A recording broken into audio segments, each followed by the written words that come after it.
2025-yil Surxondaryo viloyati Termiz tumani Gulbahor mahallasidamiz. Mana aka, hozirgi kunda mana bugun tarvuzimiz uzilish jarayonlari bo'lyapti.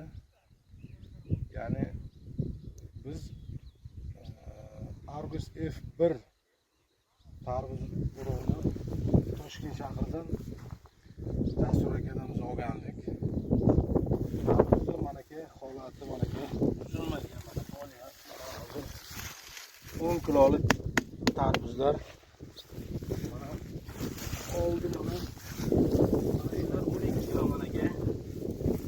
Mana 12 kilo. Tarvuzimiz oldi 17-18 kilogacha.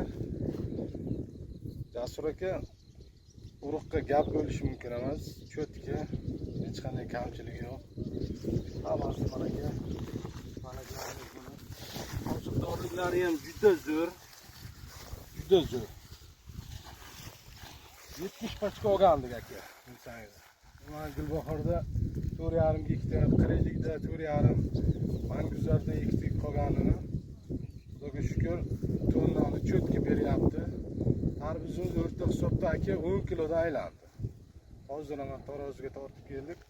Mana shu tarvuzlarimiz mana aka 12 kilolik tarvuzlar aka. Cho'tka, hech qanaqa kamchiligi yo'q. Aka mana shu urug'ni tavsiya qilaman, yana olib kelib mana shu tarvuzimizni mana aka. Aka mana aka. Mana shu tarvuzimiz aka 12 kilo bor, 12 kilo bor aka.